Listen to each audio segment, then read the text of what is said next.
Olá pessoal, eu sou o pastor Ademir, seja muito bem-vindo ao canal Cultura Reformada e à playlist Pregação Reformada. Aqui você encontra pregação reformada todos os dias, pregação fiel, edificante. Por isso, se você está chegando agora no canal, já aproveita e se inscreve marcando o sininho das notificações para você não perder nada que produzimos aqui. Dá o seu joinha porque ajuda muito o canal, tá certo? E você gostou do vídeo, da pregação que você assistiu? Comenta e também recomenda para todo mundo que você conhece. Convida todo mundo aí para também acompanhar o canal Cultura Reformada. Aí detalhe, assiste o vídeo até o final porque depois da pregação eu volto para te atualizar sobre toda a programação de nosso canal. Tá combinado assim então? Sem mais enrolação então, bora para a pregação. Roda a vinheta.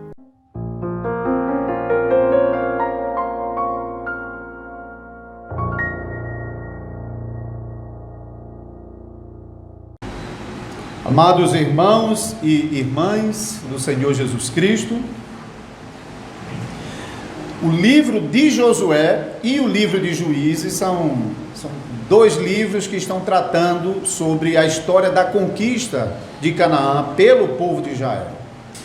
Enquanto que o livro de Josué, e a gente já ouviu as pregações no livro de Josué, narraram a entrada do povo de Israel em Canaã e as primeiras guerras de conquista que levaram o povo de Israel para o centro de Canaã, para o miolo de Canaã. E a segunda parte do livro de Josué, como nós vimos também naquela ocasião, Josué providenciou a distribuição de toda a terra de Canaã entre as 12 tribos de Israel. Josué envelhece, morre e ficará a cargo das tribos, cada uma delas, seguirem com as guerras de conquista em nome do Senhor e assim destruir todas as nações cananeias, limpando a terra de Canaã dos ímpios cananeus e estabelecer o reino de Deus em Canaã. Eu não pretendo fazer a exposição de todo o livro dos Juízes, e nas próximas pregações deixarei isso mais claro, mas algumas pregações em alguns capítulos, mas que sejam suficientes para a gente entender qual é a mensagem geral do livro de Juízes, e com esse entendimento a gente pode aplicar a todos os ciclos de narrativa, de acontecimento no livro de Juízes. Então qualquer história de Juízes que você pegar, você já com esse entendimento, você vai aplicar isso sobre aquela história em particular e você então vai compreender basicamente a mesma mensagem aplicada em situações mais específicas. Então, já aqui nesse primeiro capítulo, nós podemos perceber o que vai acontecer no restante do livro de Juízes. Basicamente, o que o primeiro capítulo do livro de Juízes faz é registrar que Israel não foi capaz de obedecer a Deus no tocante ao mandamento de Deus para destruir todas as nações de Canaã. Essa desobediência que é colocada no capítulo 1, ela serve de base para o anúncio do castigo que Deus enviará à nação de Israel a partir do capítulo 2. Quando nós chegarmos no capítulo 2, o anjo do Senhor vai anunciar o castigo sobre Israel. Esse castigo é anunciado com base na quebra da aliança do capítulo 1. Quebra da aliança se dá, basicamente, aqui é bem mais específico, não está falando sobre todos os pecados de Israel, mas basicamente o pecado de não destruir as nações de Canaã. Porque a não destruição das nações de Canaã, além de ser a quebra da ordenança direta que Deus havia dado desde Moisés, passando por Josué, implicaria em várias outras quebras de termos da aliança. Por exemplo, a ordenança para destruir as nações de Canaã era para purificar a nação de Canaã do culto idólatra. Israel não faz isso. Israel permite que os cananeus continuem, portanto, a terra que deveria ser santificada para o Senhor continua a ser profanada pelo culto aos falsos deuses promovido pelas nações de Canaã. Então, o pecado de Israel de não destruir as nações de Canaã incide em muitos outros pecados que serão desenvolvidos ao longo do livro. Mas no capítulo 1, o que está realmente sendo colocado diante de nós é o pecado da nação de Israel de não destruir as nações cananeias, e esse pecado incidiu na quebra da aliança E por causa disso, então, no capítulo 2, nós veremos sobre os castigos da aliança que Israel sofrerá. E do capítulo 3 até o final, o que o livro faz é narrar várias histórias particulares, nas quais esse programa trágico, onde Israel se rebela contra Deus, faz o que é mau aos olhos do Senhor, e o Senhor vai lá e levanta uma nação para punir a nação de Israel. A nação de Israel se arrepende, Deus envia um Salvador. Durante o tempo em que esse libertador, chamado Juízes, eles estão vivos, o povo de Israel ainda permanece temendo a Deus, mas basta um juiz morrer e o povo de novo se entrega aos mesmos pecados. Isso num ciclo interminável, como uma espiral ascendente de apostasia, até culminar com o ápice dessa apostasia com Sansão. Nós vamos ver que no começo Israel, quando está sofrendo a opressão das nações estrangeiras, eles clamam ao Senhor, eles voltam atrás, eles reconhecem, mas quando chega na época de Sansão, eles já se acostumaram com a opressão e nem clamam mais por Deus. Mais uma vez veremos ali a providência de Deus na salvação, porque se Deus deixasse e esperasse que a nação de Israel clamasse por ele, a nação ali ia se acabar, porque já tinha chegado um ponto onde a apostasia em Israel estava generalizada. E os versículos 17 a 21, aquele exemplo, os exemplos finais da idolatria na casa de Mica e da morte da concubina do levita, são exemplos claros de como a nação de Israel tinha chegado ao fundo do poço. Se Deus não intervisse na nação de Israel, humanamente falando, elas iam se misturar com os outros ali e acabou-se a nação do Pai. Então isso realmente ressalta a soberania de Deus na salvação de pecadores, porque Deus tomou providência, Deus não ficou esperando pela nação de Israel chamar, pedir socorro a Deus, como nós também vimos hoje na pregação da manhã. Então essa é a estrutura básica do livro de Juízes, né? Esse espiral onde cada vez mais a nação de Israel vai se afundando na idolatria, na apostasia, até o período de Sansão. Que o período de Sansão é possível, não é muito claro isso, mas é muito possível que o período de Sansão coincida com o período de Samuel, por exemplo, que é a transição entre o final de Juízes e o início do período da monarquia. Provavelmente há uma sobreposição, embora são livros separados. Como também essa sobreposição acontece também entre o final do livro de Josué e o início do período de Juízes. Aqui há uma sobreposição também. Porém, tem uma coisa que chama a atenção, já aqui no capítulo 1, mas também no restante da narrativa, é que durante os quase 350 anos, que é o período dos juízes até o início da monarquia, em todo esse tempo, Deus se mostrou o mesmo Deus, misericordioso com os pecados do seu povo e fiel à sua aliança. Fez o que fez, porque ele prometeu que faria. Israel, mesmo persistindo em seus pecados, Deus se mostrou o mesmo Deus misericordioso de sempre. Até eu falei na mensagem que a irmã Salete colocou aqui no grupo, irmão, continue pedindo, porque é assim que nós conhecemos que nós servimos a um Pai Celestial que não se cansa de atender as nossas orações e de nos socorrer em nossas necessidades. Então o resumo do livro, que também está já contido no capítulo 1, é esse: o nosso persistente fracasso em obedecer a Deus e a constante misericórdia de Deus em nos perdoar. O nosso fracasso em obedecer a Deus aponta para a necessidade de um Salvador. Nós não somos capazes de obedecer a Deus. Precisamos de um Salvador que faça isso por nós. Não um Salvador que a gente tem que ficar imitando o que ele fez. Infelizmente, a literatura cristã infantil, quando usa os personagens bíblicos, infelizmente, a maioria das vezes, ressalta o personagem bíblico, as suas características positivas que nós devemos imitar e as características negativas que nós não devemos seguir. Mas, de fato, os personagens bíblicos, eles não são dados para serem imitados. Eles são dados como tipos do Salvador que nós precisamos, Jesus Cristo. E pretendemos mostrar em cada um dos juízes que a gente usar aqui nas pregações, que esses juízes, mesmo todos eles cheios de fraquezas, eles ainda conseguem apontar para o Salvador que a gente precisa.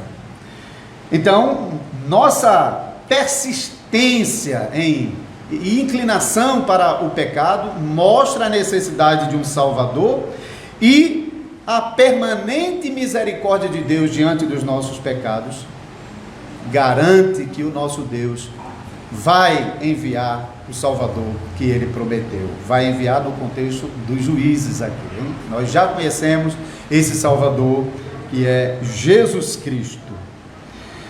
Então vamos começar com esse tema geral que está no livro, mas vamos jogar ele dentro do capítulo 1. O nosso fracasso em obedecer a Deus revela a necessidade de um Salvador. Como já mencionei, a ligação entre o livro de Juízes e o livro de Josué, nós podemos ver já no primeiro versículo. Depois da morte de Josué, os filhos de Israel consultaram o Senhor, dizendo: quem dentre nós primeiro subirá aos cananeus para pelejar com eles?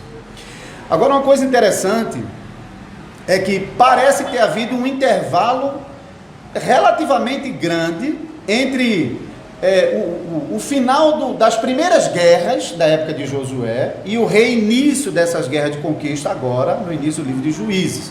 Porque nós podemos ver lá em Josué capítulo 13, que quando chega no capítulo 12, encerram as guerras. O capítulo 12 até o final trata da distribuição da terra de Canaã entre as tribos. Então é feito os sorteios, é lançada a sorte, e cada tribo recebe os seus limites pelos quais cada tribo tem de lutar. Então no capítulo 13, Josué já era velho, as guerras já haviam cessado. Josué morreu e agora uma nova geração está surgindo. Essa nova geração já é mencionada no final do livro de Josué, capítulo 24, versículo 31. Serviu, pois, Israel ao Senhor todos os dias de Josué e todos os dias dos anciãos que ainda sobreviveram por muito tempo depois de Josué e que sabiam todas as obras feitas pelo Senhor a Israel. Veja que passou Josué, enquanto Josué estava vivo, velho, as guerras já haviam cessado, e ainda depois da morte de Josué, durante muito tempo. E no capítulo 2 de Juízes, no versículo 10, tem outra informação que complementa, diz assim: foi também congregada a seus pais toda aquela geração, a geração de Josué, e outra geração após ele se levantou que não conhecia o Senhor, nem tampouco as obras que fizera Israel. Veja o contraste de gerações.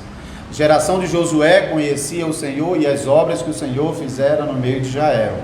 A geração que se levanta depois não conhece o Senhor, nem os feitos que Deus realizou no meio de Israel. Esse conhecer aqui não é que eles não tinham conhecimento, não sabiam que tinha acontecido. Esse não conhecer, não deram crédito, não valorizaram, não honraram, não temeram, não fizeram caso de Deus e das obras que Ele havia realizado no meio do povo. E nós veremos que essa mudança de uma geração para outra, eu vou tratar isso em outra pregação, tem realmente um chamamento muito importante para nós, como congregação e como pais, como nós estamos trabalhando para garantir que a próxima geração continue com a mesma firmeza de fé que nós. Não é muito fácil julgar a geração de Josué, que conheceu o Senhor e os feitos dele, mas a geração seguinte foi completamente apóstata, chegou a esse ponto, hein? Nós trataremos isso em outra pregação. Mas então passou-se um longo período de tempo e possivelmente esse longo período de tempo também ensejou para que o povo fosse se enfraquecendo, até chegar ao ponto que chegaram aqui no livro dos Juízes. Então, quando Israel entrou em Canaã, na época de Josué, eram guerras nacionais. Toda a nação de Israel liderada por Josué. Agora a situação é diferente. Cada tribo precisa elas mesmas seguirem adiante, avançarem e cada uma delas lutarem, batalharem pelo seu território, o território que Deus já havia dado, como nós vimos no livro de Josué. Então, Judá foi a primeira tribo escolhida para recomeçar essas guerras de conquista. Versículo 2, o povo fez a pergunta no versículo 1, quem subirá? No versículo 2, o Senhor responde, Judá subirá. Então, Judá e a tribo de Simeão começa então as guerras de conquista, hein? As guerras para eliminar os cananeus da terra. Depois, versículo 21, Benjamim, versículo 22, Manassés, versículo 29, Efraim, versículo 30, Zebulon, versículo 31, Aser, versículo 33, Naftali, versículo 34, a tribo de Dan. Então, uma tribo é informado que eles então estão iniciando essas guerras de conquista. Agora notem que nesse relato não estão sendo relacionadas aquelas tribos que estavam além do Jordão. Quando nós ouvimos as pregações de Josué, eu expliquei bem isso, que as 2 tribos e meia, a tribo de Gad, a tribo de Ruben e a meia tribo de Manassés, ficaram além do Jordão, não entraram para Canaã. Então somente 9 tribos entraram em Canaã, porque a tribo de Levi não recebeu o território próprio. Dessas 9 tribos, a tribo de Issacar é a única que não é relacionada aqui. Provavelmente porque àquela altura não existia mais cananeus dentro do seu território e eles não precisaram sair a peleja. Então esse relato inteiro do capítulo 1 do livro de Juízes nos mostra 2 coisas importantes e que servirão a mensagem do livro durante os próximos capítulos e até o final do livro. É que ainda havia, no começo dessa nova geração que está surgindo, uma certa disposição de servir a Deus, a despeito do que a gente acabou de ler no capítulo 2, versículo 10, uma nova geração que não conhecia o Senhor, nem as obras que Ele realizou no meio do povo de Deus. Mas aqui no comecinho, no capítulo 1, nós podemos perceber que ainda há um resquício ainda de desejo de servir a Deus, de desejo de obedecer a Deus. Mas, junto com isso, misturado com esse desejo de querer servir a Deus, estava a incredulidade persistente da nação de Israel. Então, na verdade, essas 2 coisas vão se entrelaçar durante todo o livro, e esse entrelaçamento realmente se mostra uma coisa muito perigosa para o povo de Israel e, como veremos, também para nós. Misturar temor a Deus com incredulidade é muito perigoso. Além de ofender a Deus, as consequências para nós são terríveis, como nós teremos oportunidade de ver ao longo das pregações.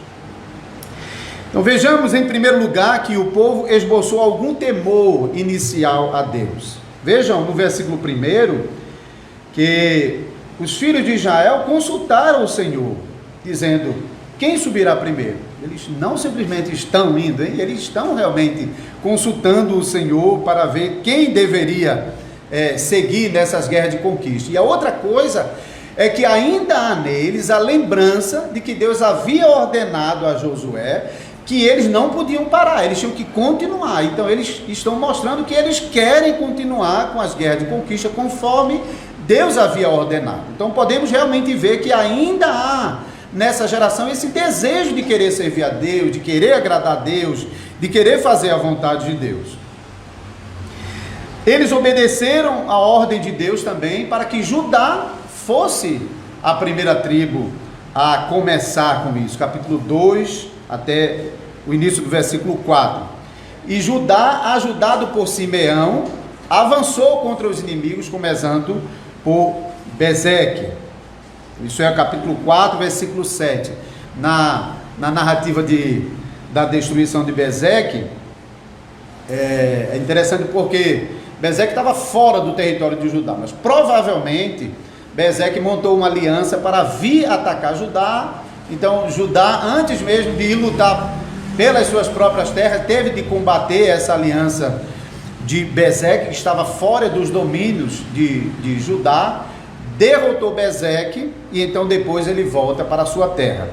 E Judá faz a esse rei Bezeque exatamente o que ele tinha feito com os outros reis que ele já havia derrotado. Ele tinha o costume de cortar os polegares da mão e dos pés, e depois não matar esses reis, mas deixar esses reis sem comida, para que eles se alimentassem das migalhas do reino que ficavam ali catando pelos lixos. E Judá faz exatamente a mesma coisa. Ele faz com que esse rei pague pelo pecado e crime que cometeu, corta-lhe os polegares das mãos e dos pés e leva ele cativo para a sua empreitada seguinte. Mas ele acaba morrendo em Jerusalém, que é o próximo confronto da tribo de Judá. Então Judá, na volta para o seu território, descendo mais para o sul para o seu território, versículo 8, eles combatem Jerusalém, que estava no caminho, e enfim, depois de combater e derrotar Jerusalém, eles avançam contra os cananeus que estavam em seu próprio território. Versículo 10 fala sobre Hebron, e depois Debir, versículos 11 a 15. Na verdade, Debir faz parte de Hebron, hein? Na narrativa de Hebron, a partir do versículo 10, nós vamos ver que ele derrotou Cesai, Aimã e Talmai. Veja que é mais de um líder que ele está destruindo. A própria palavra Hebron, pode ver aqui, que Hebron é o novo nome dado a um lugarejo. Kiriat quer dizer vila, lugarejo. Kiriat Arba era o lugar de Arba. Nós temos um aluno de hebraico, ele vai se lembrar. Existia um grande homem chamado Arba no passado, que era o pai de uns gigantes. Mas a palavra Arba também é a palavra 4. Então é muito provável que Hebron, antigamente se chamava Kiriat Arba, era composto de 4 vilas. E aqui nós estamos vendo que tem esses 3 que ele derrotou, e mais adiante tem Debir, que fazia parte também desse conglomerado de Hebron. Então Judá vem e destrói esses pequenos reinos que compunham Hebron, e Hebron ela é dada a Caleb, porque lá no livro de Josué, no capítulo 14, ela já havia sido prometida a Caleb como um tipo de compensação, de prêmio pela confiança de Caleb. Se lembram que Caleb, junto com Josué, eram os 2 espias que haviam voltado e confiaram no Senhor até o fim. Então Josué, como tipo de compensação pela confiança e pelos serviços prestados à nação de Israel, ele já havia prometido Hebron a Caleb, e agora isso é cumprido. Caleb recebe Hebron, que são essas vilas, e então ele oferece para quem vencesse Debir, que foi a última dessas vilas a ser conquistadas, ele oferece a sua filha Axa para aquele que conseguisse derrotar. E acabou que Otniel derrotou e conquistou Debir, e assim Judá, descendo, começa a conquistar todos os reinos da região montanhosa, conforme o Senhor havia prometido, e no poder, na força do Senhor, eles avançaram corajosamente, sem medo, e ia destruindo reino a reino, exatamente como estava acontecendo na época de Josué. Na época de Josué não tinha reino que se levantasse contra Israel e prevalecesse. Teve aquela situação de Ai, que foi muito específica por causa do pecado de Acã, não por causa de fraqueza, outras do povo, ou de Deus não conceder vitória ao seu povo, foi muito específico, mas em geral, em Josué, o programa de conquista o povo avança, Deus vai com o povo e não tem nação que resista. E Judá começa bem, Judá começa assim, e começa avançando corajosamente, destruindo todos os reinos que estão à sua frente e conquistando esses territórios. Os versículos seguintes, versículo 16, mostra que os parentes do sogro de Moisés, que havia se juntado a Israel, e agora se junta à tribo de Judá, e junto eles vão à cidade de Zefate. Aqui já começa um território que vai ser mais difícil para Israel, e o que vem depois vai deixar isso bem claro. Aqui na montanha, Israel se garantia, digamos assim, e avançava, e com toda a força ele vencia a batalha. Não é que Deus não era com eles, eles não faziam isso sozinhos, mas eles estavam muito confiantes. Na montanha nós somos mais nós.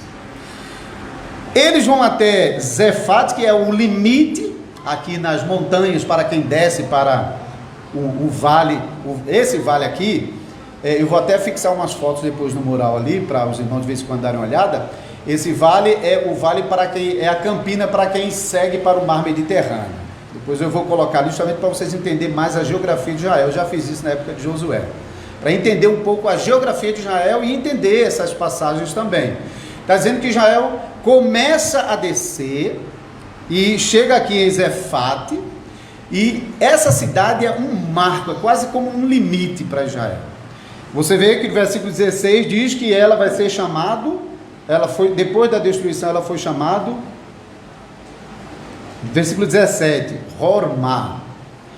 Quem se lembra das pregações de Josué, eu expliquei muito sobre uma palavrinha Herem, quando tinha certas cidades que elas não podiam ser reaproveitadas, elas não podiam ser confiscadas, nada delas, elas tinham que ser submetidas ao Herem, a destruição completa.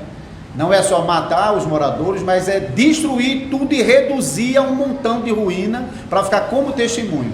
A mesma palavra Hormá é a mesma palavra para Herem lá no livro de Josué. Então isso foi feito com essa cidade.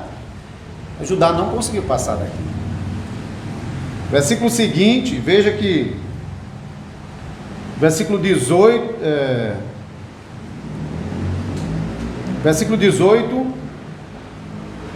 ainda tem algumas cidades aqui antes, perdoe. Tomou ainda Judá a Gaza, Asquelon e Ecrom com seus respectivos territórios. Esteve o Senhor com Judá e este despovoou as montanhas, porém não expulsou os moradores do vale, porquanto tinham carros de ferro. Veja essa informação aqui. O Senhor era com Judá. O problema não é que o Senhor se ausentou, não. O Senhor era com Judá. O problema todo é que, enquanto Judá estava batalhando nas montanhas, no seu território, porque era a sua região, era onde eles já estavam desde a época de Josué, eles avançaram muito confiantes e venceram. Mas eles não venceram por suas forças, venceram porque o Senhor era com eles. Porém, quando ele começa a descer aos vales, o que ele vai encontrar lá nos vales são carros com ferro. Inclusive, se você vai ver as discussões na arqueologia, tem muita discussão, porque alguns vão questionar se já existia a exploração do ferro naquela região, naquele determinado momento. Então tem problema de datação aqui. Mas provavelmente o carro não era um carro de ferro, era uma carruagem, mas que tinha os ferros na frente como um tipo de instrumento de arma, que é lá aqueles espetos, ganchos, para rasgar quem viesse pela frente. Provavelmente o uso de ferro realmente era bem restrito ainda. Mas veja, Judá não desce para as vilas, ele não encara, ele não enfrenta. Deus era com ele. O versículo 19 é muito importante, porque mostra claramente Deus era com eles. Isso é aquela frase que lá em Josué acontece a cada guerra de conquista. Deus era com Josué, Deus era com o povo, e o povo avançava e não tinha nação que resistisse. O que Judá precisava fazer, que era somente ir, vai. Não olha para o carro, não olha para o ferro, não olha para os teus inimigos, vai, Deus é contigo. Isso era a promessa de Deus ao povo de Israel. Judá se esquece do Senhor e olha para os carros, para o poder das armas, para a força dos seus inimigos. E então, tristemente, o versículo 19, que um único versículo divide em duas realidades tão diferentes. Deus era com eles, mas eles não conseguiram vencer os moradores do vale. Isso é realmente uma coisa muito triste. Eu vou voltar a isso na conclusão.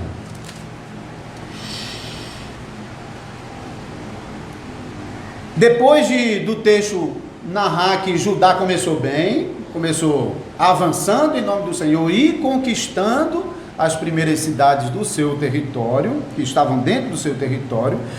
Depois, versículos 22 a 25, passa a narrar que Manassés também começa bem. Lembre-se, Manassés, aqui a gente lê sobre os filhos de José, né? Então, mas os filhos de José aqui, os filhos de José eram dois, que herdaram em Israel, Efraim e Manassés. Manassés era a maior tribo em Israel, aquela tribo que metade dela ficou de um lado do Jordão e outra metade, se você pegar o mapa, você vai ver lá que Manassés sozinho era um terço praticamente de Israel.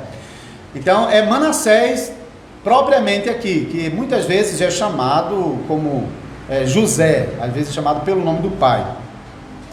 Então ele começa, versículo 22 a 25, ele sobe contra a cidade de Betel, peleja contra a cidade de Betel e vence a cidade de Betel.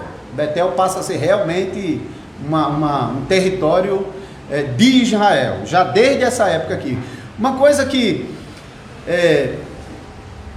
de vez em quando a gente vai perceber que algumas cidades que são mencionadas são conquistadas e depois diz que não foram conquistadas.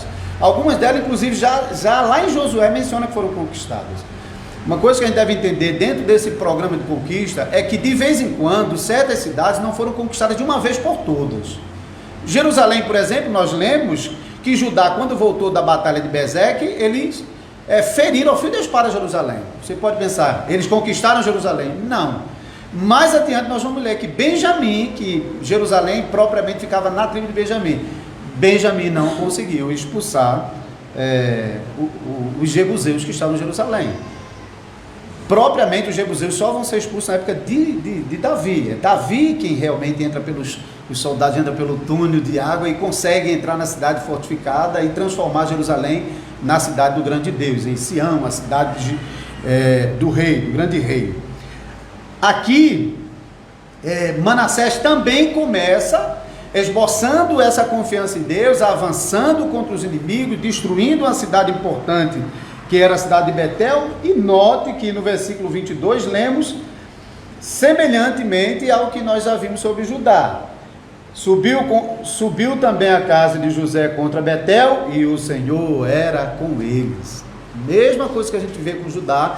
Então Deus era com José. José, aqui é Manassés, avança contra Betel e com base na promessa de Deus, vai, porque Deus vai destruir, não tenha medo não, vai e destrua, e funciona. O problema é que só funciona com Betel. Depois disso, Manassés não consegue avançar mais, e eu vou voltar para isso depois, não consegue outras conquistas.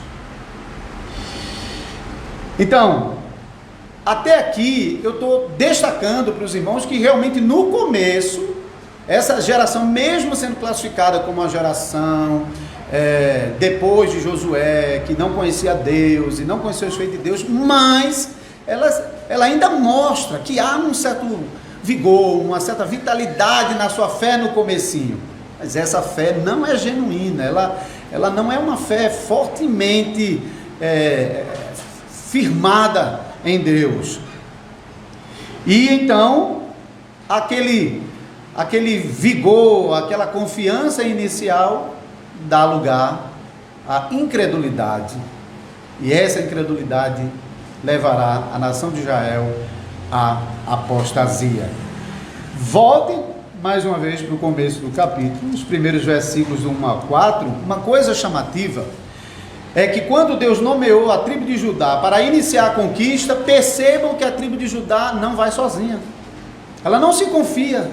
Ela chama o seu irmão, Simeão. Simeão era a única tribo de Israel que recebeu possessão dentro de outro território. Um caso você vai pegar no mapa, você vai ver, quando você vê lá Simeão, você vê que Simeão está dentro do território de Judá. É a única tribo que recebe um território dentro de outro território. Simeão é também o irmão legítimo de Judá, porque os dois são filhos do mesmo pai e da mesma mãe. Lembra-se que Jacó teve 2 mulheres e 2 servas, 2 concubinas, filho com as 4 mulheres. Mas os dois eram filhos da mesma mulher, Lia.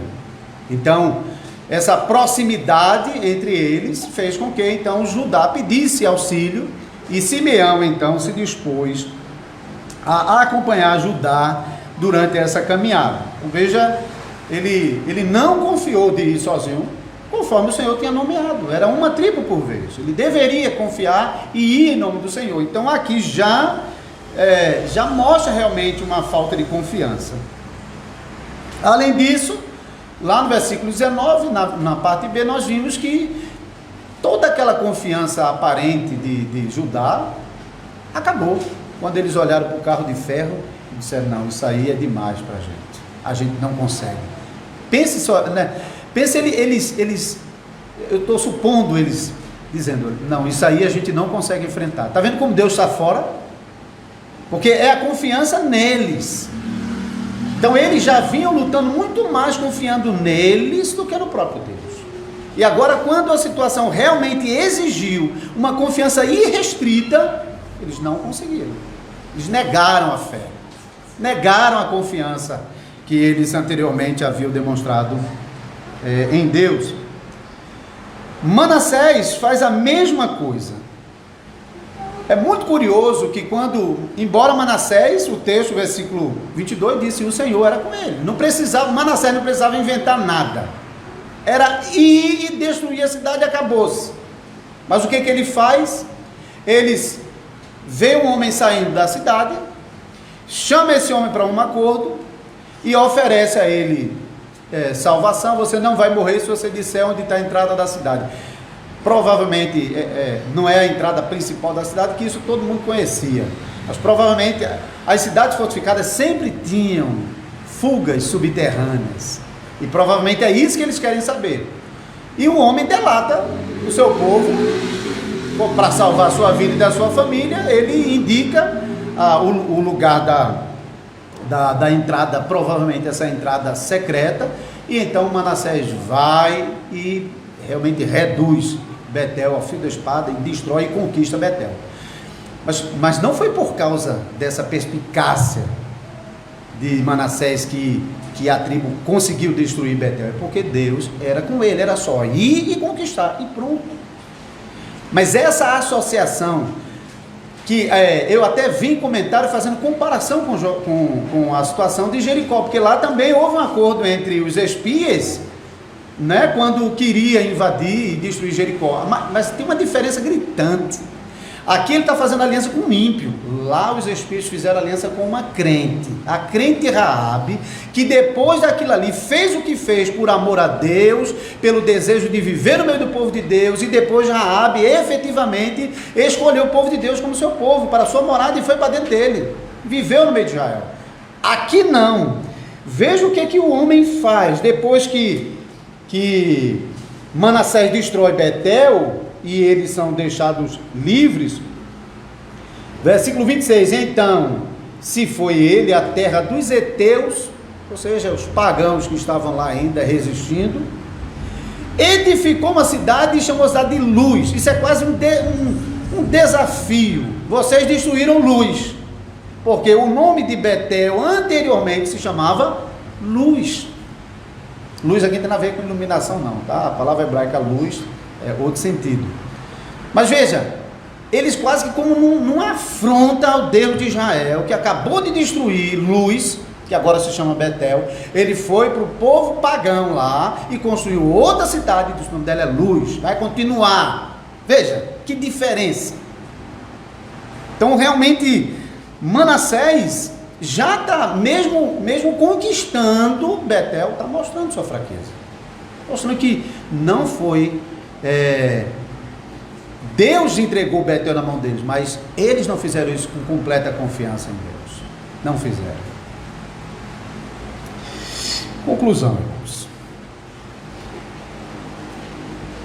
Olhando para o restante desse capítulo, o que nós vamos ver a partir do versículo, já no versículo 21, nós lemos, olha: os filhos de Benjamim não expulsaram os jebuseus que haviam em Jerusalém. Não obstante, nós temos lido anteriormente que Judá passou a fio da espada. Está vendo aqui que eles passaram a fio da espada, mas isso não significou a completa destruição da cidade. Ou, se eles chegaram a expulsar, os jebuseus já tornaram. O ponto é que continuou habitando lá. E a partir do versículo 29, Efraim, que é o outro filho de José, Efraim não expulsou os cananeus, habitantes de Gezer. Antes continuaram com ele. Então, os cananeus continuam habitando junto com essa tribo de Efraim.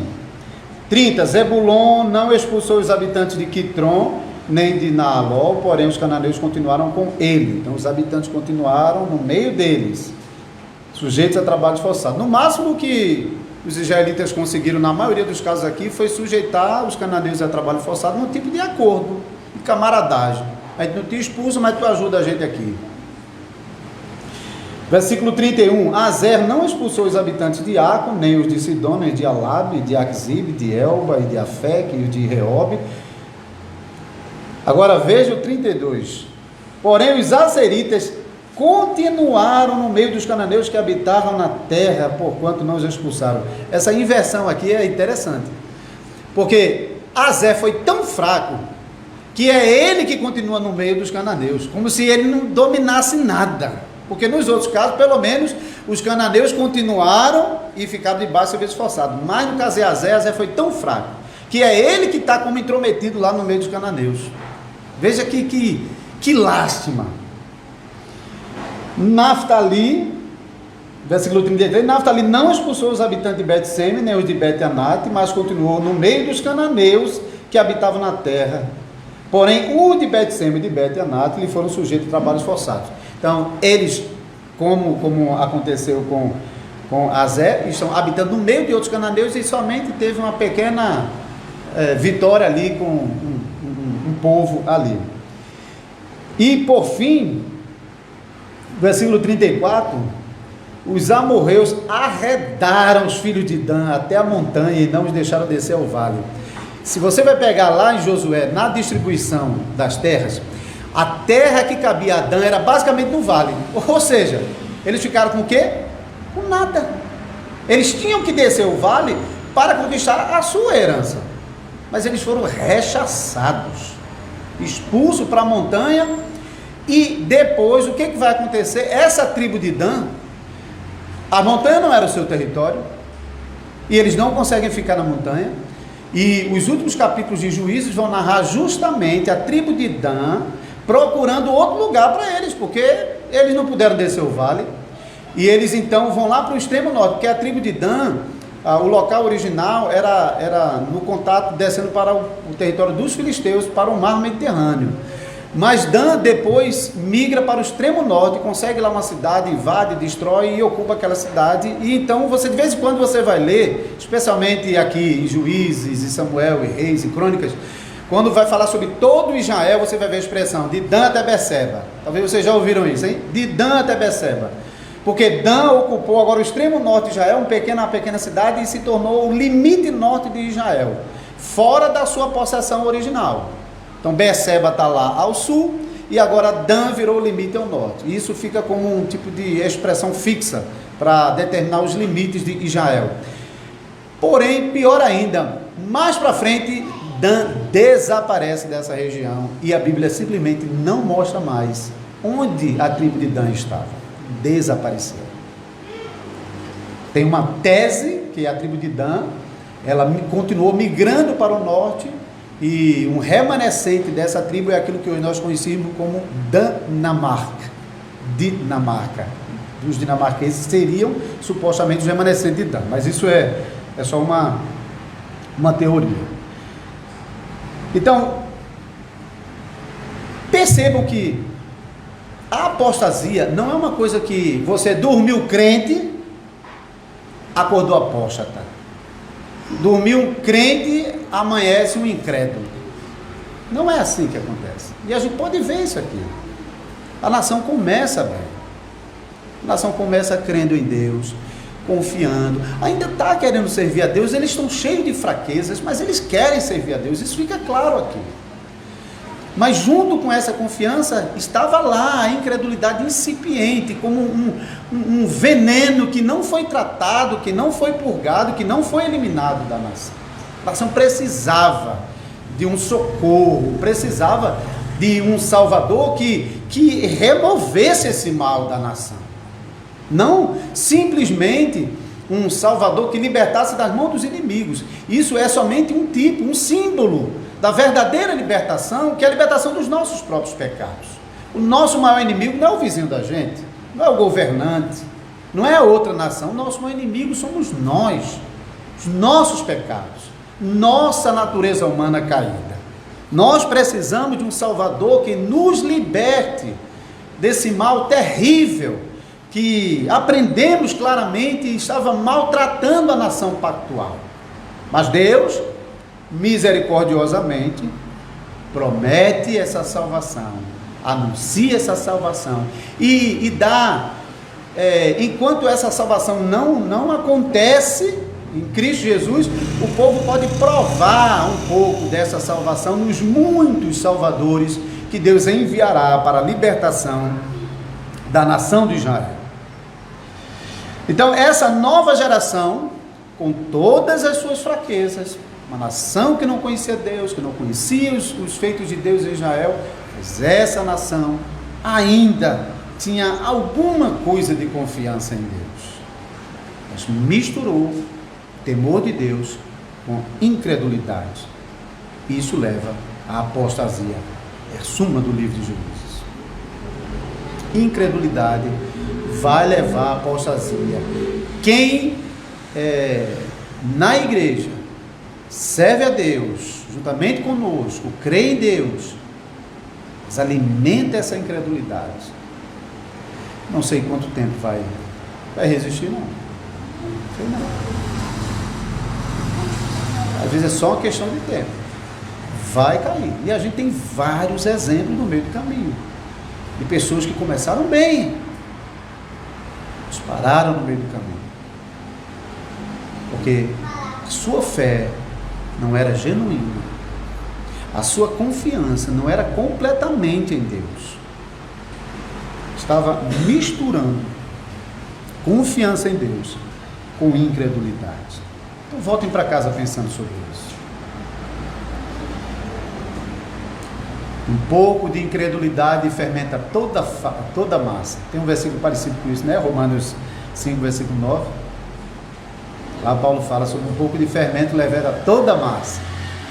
Pouco de incredulidade leveda todo o temor a Deus. A mistura do temor a Deus com um pouquinho de incredulidade não resulta em simplesmente um temor fraco. Misturou e o temor não é tão forte, é fraco. O resultado da incredulidade com temor é apostasia. Isso é o que o livro de Juízes vai mostrar mais de uma vez até o seu final. Não devemos brincar com isso. Não devemos tolerar isso. Não devemos aceitar que a nossa fé em Deus esteja misturado com incredulidade. De jeito nenhum. Isso vai acabar com a gente. É só uma questão de tempo. Vocês não podem crer em Deus somente quando for conveniente. Aqui é meu espaço, aqui dá para resolver. Aí eu sou crente. Aí eu creio em Deus. Que venham os cananeus das montanhas aqui, que aqui a gente é mais a gente se garante. Deus é com a gente. Pois é nas horas mais difíceis, quando a nossa fé é provada no extremo, é que nós mostraremos realmente o quanto nós amamos o nosso Salvador, o quanto nós confiamos nele e o quanto nós estamos dispostos a enfrentar as nossas fraquezas, os nossos inimigos, não olhando nem para a nossa fraqueza, nem olhando para a força do nosso inimigo e nem para o poder das suas armas, como Judá olhou para a força dos seus inimigos e para o poder dos seus carros de ferro.